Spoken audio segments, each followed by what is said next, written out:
I've worked with top-level CEOs, celebrities, to stay-at-home moms, students, and everything in between, and I always find that we all have stress, we all have insecurities, we all have fears, and we can have some really bizarre behaviors as a result.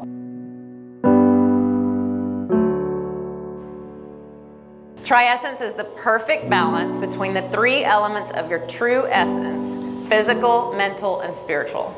Aligning these three states results in happiness, fulfilling relationships, health, success, love, and joy. This is a picture of me when I was 3 years old. And the reason why I start with this is to say that sometimes it looks like everything is all good on the outside, it's wrapped up in a pink pretty bow, but that's not always the case of what's going on inside of us. Unfortunately, my stress started at a really young age, and by the time I was in my 20s, I had a doctor tell me that I had more ulcers than he could count. And then later I had another doctor tell me that I was in fight or flight mode 24/7. I'm 43 years old now, my ulcers are gone, and I truly believe because it's a lot of those things that I worked out. My stress level used to be up at a 10, now it's a 2 or a 3 because I've taken care of myself in all these different ways, and that has healed that with no medication or anything. That's what I did. And I used to be living my life to my fullest potential down here, now I'm up here, so I'm super passionate about sharing that with other people. What's all the hype about mindfulness lately? Mindfulness is about 3 things. Number 1, being present. Number 2, being aware and in control of our current mood. And number 3, knowing the impact that our thoughts and our actions have on our own lives and everyone else's around us. Whether I'm working with someone one-on-one, doing a webinar, a keynote speech, a workshop, doing reset breaks, or teaching yoga at an event, I love creating a mindfulness experience, and it takes being mindful to be open to hearing these topics that I speak about. Optimists aren't afraid to face their fears. They look at it as an opportunity for growth, so even if it doesn't quite work out the way that they have it planned in their minds, they'll continue to go and try over and over and over until they get it, and it's what causes people to be successful and to be able to fulfill their dreams and live their life to their fullest potential. Optimists have a lot of incredible characteristics about themselves. They're typically more positive people. They don't focus on the negative. They're hopeful. They have grit. They're willing to work hard. They're brave.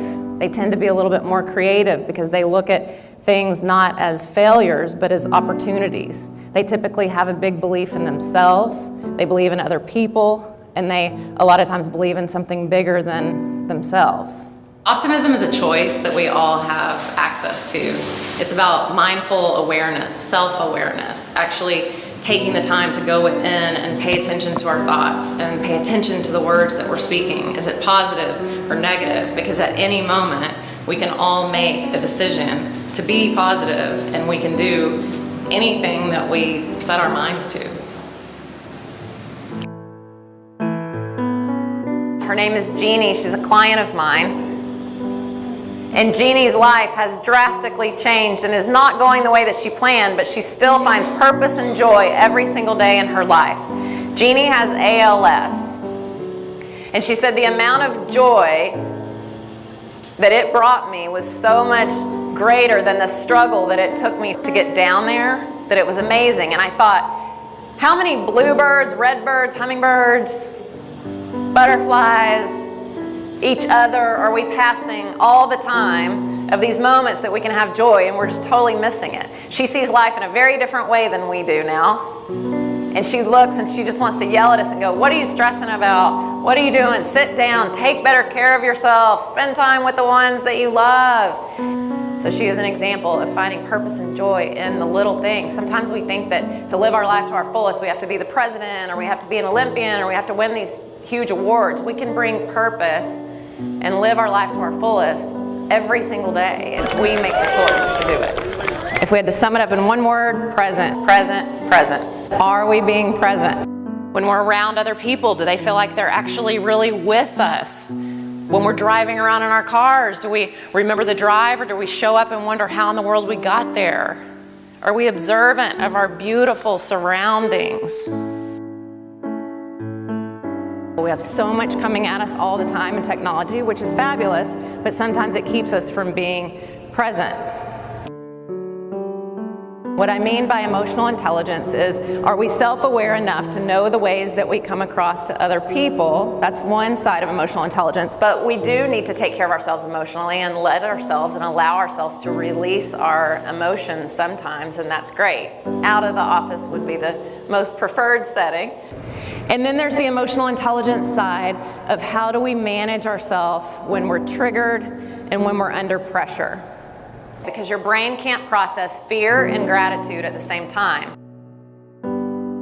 I think the CEOs down are starting to understand that when you invest in a person, they're going to better invest into the final product, therefore it's going to increase ROI. So having someone come in and at least touch on the topic of personal development and then follow through with tools is invaluable. Do you need to forgive yourself and other people? I had to forgive myself for more things than I had to forgive other people for. But I had done some horrible things to people, some embarrassing things. I don't even have any regrets about it because I just did a debrief with myself. What's working, what's not, what do I want to do different? And I also found that the reason why I did those things was because of my own insecurities and fears. I've worked with people who have had despicable behaviors done to them and done despicable behaviors to others. I've worked with all kinds of people. And the common thread I always find is that it's really something that they're dealing with. It's not that they're these horrible people trying to do horrible things. I'm also not saying that we need to forgive people to condone behaviors. Sometimes we need to set up boundaries. Sometimes they may never know that you even actually forgive them. But imagine a huge triangle is your whole entire life. It's your responsibilities, it's your job, your hobbies, you're taking care of yourself, it represents everything. So how much would you shade in if you shaded in your TRIESSENCE, but taking care of yourself physically, mentally, spiritually? Is it a dot? Is it a tiny triangle? Is it a medium triangle? No one else has to see it. Just visually picture it for yourself of how well you're doing right now. Not judging yourself. Remember, this is just checking in. And we are not trying to go for 33.33333% here. That may never happen, but what I want you to see is at different times in your life, your TRIESSENCE is going to look different. Sometimes it's real easy to take care of yourself physically. You're on a roll, but then you see, I'm not doing anything to feed my soul, or I'm not doing anything to grow myself mentally. We just take baby steps. It doesn't have to be the perfect thing. People get so tripped up and think, how am I going to take care of myself physically, mentally, spiritually? I got a dot and I got a long way to go. Who cares? Take baby steps. Just choose something. That mind focus me, just pick something every day. Even if it's 5 minutes of meditating, or like I said, eating some vegetables. It doesn't have to be this major thing. And before you know it, because you're doing something every single day, your TRIESSENCE will be huge. You might even need to put a sign on your door in your office that says, I'm in focus time. Don't keep it on all day long. That's not fair. People need to be able to approach you, but just saying, hey, these 2 hours, I'm going to be focused. That's a great way to do it too. What is stress? It's an epidemic of anxiety run amok. Our automatic response systems run rampant. Our energy reserves run into the ground. What was once a jolt of energy meant to drive us into action is now, unfortunately, a slow dripping poison that is paralyzing us. Stress used to keep us alive, and that was a great thing. So back in the day when we needed to run from tigers, that was good because our amygdala got fired up, extra cortisol got pumped through our body, and we were keeping ourselves protected. But now, unfortunately, we're getting triggered and we're getting in fight or flight mode just because a coworker doesn't really agree with us. And it can cause all kinds of problems, including weight gain, depression, all the way up to major diseases. 60% of all illness is related to stress, and 3 out of 4 doctor visits are related to stress. And then we're putting our body in stress because we're sitting all day long. I'm sure you've heard all those terrible statistics. Sitting is the new smoking. We're dying at our desk.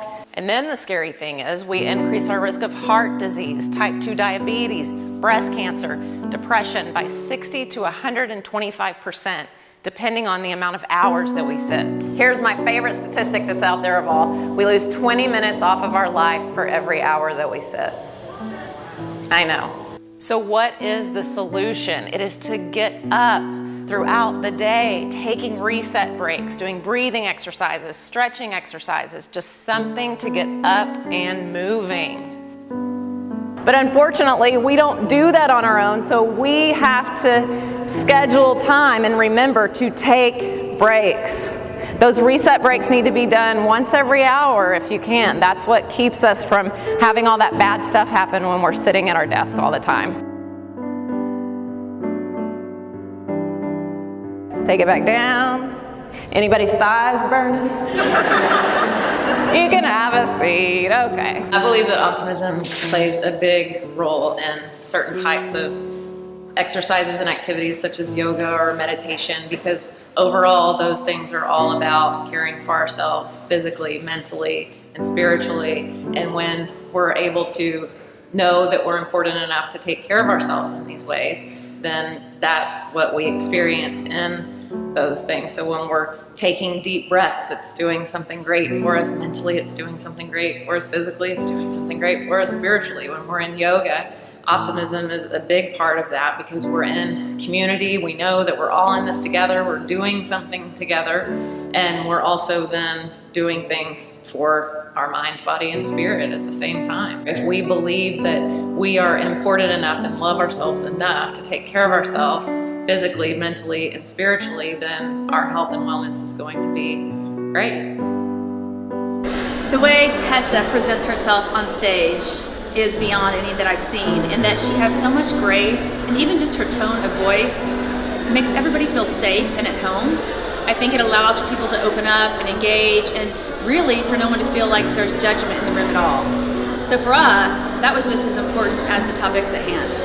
I was pretty blown away. It was really amazing to see her integrate a topic that can be a little bit tricky to speak to people about, and really do it very, very well with a lot of humor and with some very concrete steps. Really being mindful of every little thing, every little aspect, being grateful. I'll be mindful of my breathing, mindful in my consumption, how I sleep, how I rest, and hopefully it'll all amount to positive and kind of an optimistic result in the end. I'm not big on breathing techniques, but I really liked how she explained that. So.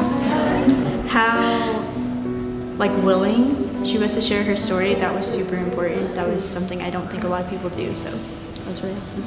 In order to keep myself grounded and mindful when I'm out on the road, my husband actually built us Matilda the Mindfulness Mobile. And when it makes sense, sometimes we actually get to drive her to events. Sometimes she even lets me drive. And sometimes I even get to be a part of the action. We'd love to help you find your own mindfulness vehicle, just something that represents being present so that you can live your life to the fullest. Inhale, sweep it up. I love Tessa's presentation because I do a lot of things for other people. I help with children, I help with my family, but I forgot to balance my life. I just believe that God sent Tessa. I believe that the Lord's been trying to show me this long time ago. I'm always giving and giving and giving, but I forgot about me. Mindfulness isn't going anywhere. It's going to be crucial throughout the rest of our lives. Because if we're not careful, we're going to miss out on our own beautiful life that's happening right in front of our very own eyes. Thank you so much. Thank you. Thank you. You have two great people here.